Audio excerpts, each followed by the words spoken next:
Assalamualaikum warahmatullahi wabarakatuh. Apa kabar semuanya? Sehat selalu. Pada kesempatan ini kita berjumpa lagi. Semoga kita selalu dalam keadaan sehat dan dalam lindungannya serta aman dari sisi keuangan ya, kesehatan dan dari sisi kejiwaan ya. Oke. Baik rekan-rekan semua, pada pertemuan sebelumnya kita sudah membahas tentang profil risiko. Nah, pada kesempatan ini kita akan membahas tentang alat yang digunakan untuk investasi atau instrumen investasi.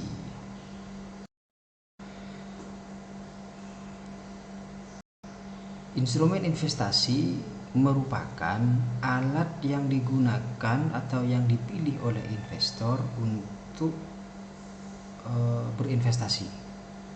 Nah, salah satunya itu misalnya saham, obligasi, reksadana, atau misalnya emas. Nah, pada kesempatan ini kita akan melakukan membahas atau berbincang-bincang atau berdiskusi tentang pengantar instrumen investasi. Kemudian apa itu saham, apa itu obligasi, apa itu reksadana.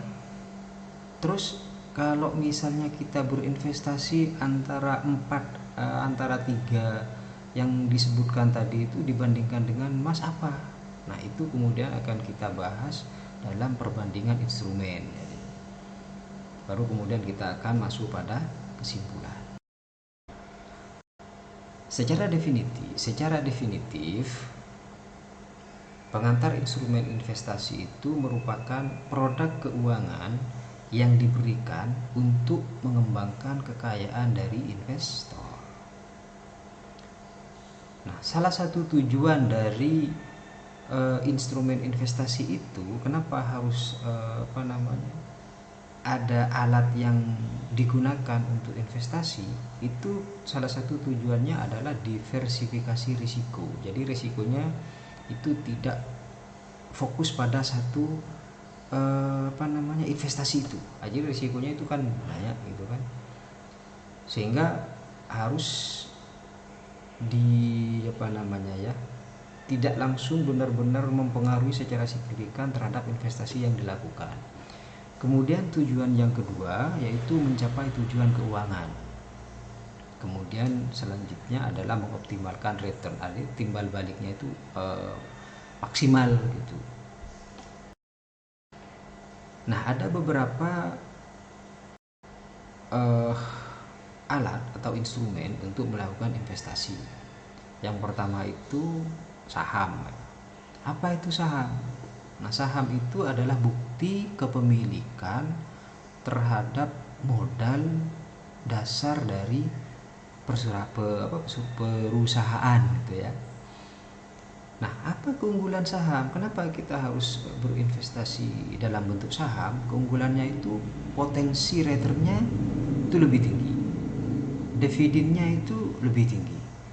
Namun sebaliknya ada risiko yang juga menjadi konsekuensi dari instrumen investasi ini atau alat investasi ini. Apa itu risikonya? Yang pertama itu bisa volatilitas harga. Ya, harganya itu bisa kemudian naik, bisa kemudian menurun. Kemudian ada risiko pasar. Selanjutnya ada obligasi. Nah, obligasi itu apa? Obligasi itu adalah surat atau utang dari pemerintah atau dari perusahaan. Dibandingkan dengan saham, obligasi juga memiliki keunggulan, yaitu pendapatannya tetap atau berupa kupon, kemudian risikonya lebih rendah dibandingkan dengan saham.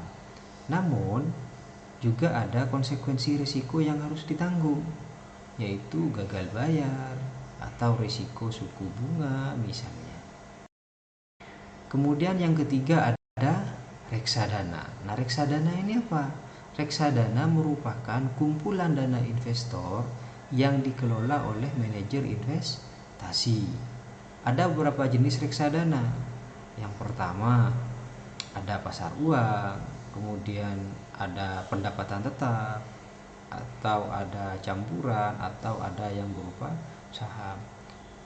Nah, keunggulan dari reksadana ini adalah aksesibilitasnya atau mudah diakses oleh siapapun, atau diversifikatif, artinya banyak pilihan-pilihan di sana.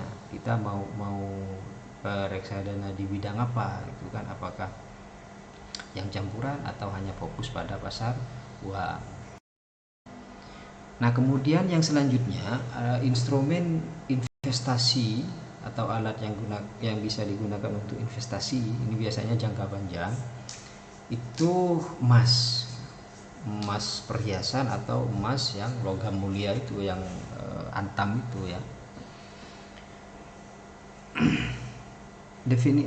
Secara definitif emas itu merupakan logam mulia yang bisa melindungi nilai dari kekayaan kita. Artinya kalau dengan emas itu lebih stabil dibandingkan dengan harta kepemilikan yang berupa uang. Nah, keunggulan dari instrumen ini adalah emas itu tahan inflasi, lebih tahan terhadap inflasi. Kemudian keamanan aset emas ini, berupa emas ini, itu lebih terjamin dibandingkan aset-aset lainnya. Namun biasanya emas ini digunakan untuk investasi jangka panjang dengan tingkat keamanan yang tinggi dibandingkan dengan saham, dengan obligasi dan lain sebagainya. Namun returnnya kecil. Nah, ini risikonya, returnnya kecil. Kemudian ada biaya penyimpanan. Berikut ada beberapa instrumen dalam konsep perbandingan antara alat investasi yang satu dengan yang lainnya, yaitu instrumen atau alat yang berupa saham itu risikonya tinggi, namun potensi returnnya juga tinggi, likuiditasnya juga tinggi. Nah, kalau instrumen yang digunakan itu berupa obligasi, itu risikonya sedang, potensi returnnya juga sedang, likuiditasnya juga sedang. Nah, sedangkan untuk alat instrumen yang berupa reksadana itu risikonya sedang, potensi returnnya itu sedang, sedangkan likuiditasnya itu tinggi. Nah, untuk investasi atau alat investasi berupa emas itu risikonya rendah, keamanannya rendah, potensi returnnya atau tingkat perkembangannya itu rendah juga, likuiditasnya itu tinggi. Jadi kita mau pilih yang mana di antara berbagai macam alat atau instrumen dari investasi ini? Itu kita harus menyesuaikan dengan diri kita, atau kalau misalnya kita jadi wealth manager, disesuaikan dengan kondisi dari klien kita. Kalau misalnya yang suka emas, ya sudah diarahkan saja, tapi juga mempertimbangkan orientasi waktunya, jangka panjang, jangka pendeknya, itu juga harus menjadi pertimbangan-pertimbangan sebelum melakukan pengambilan keputusan menentukan instrumen investasi. Gitu. Baik, kesimpulan dari beberapa pembahasan yang sudah kita lalui bersama.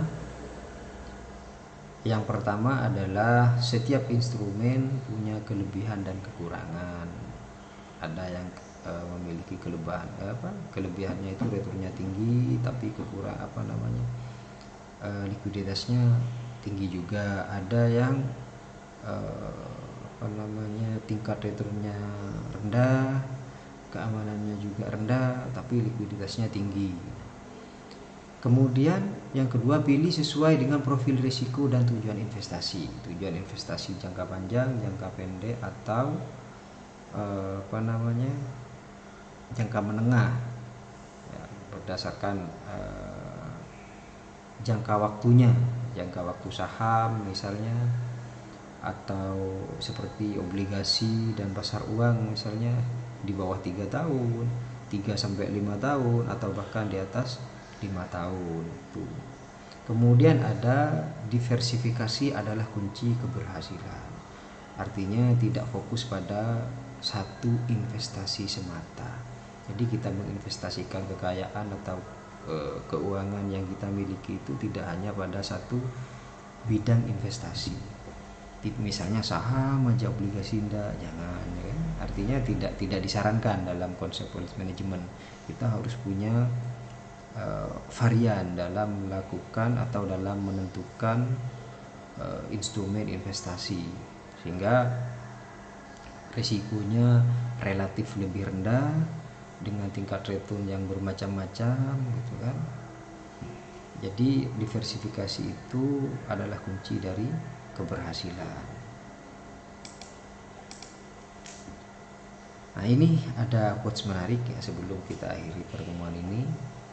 Jadi hidup itu tidak dilarang menjadi kaya, kan? Bahkan kita harus jadi kaya untuk mencapai kemandirian finansial, kemudian tidak menjadi beban bagi lingkungan, tidak menjadi beban bagi keluarga, tidak menjadi beban bagi masyarakat gitu kan.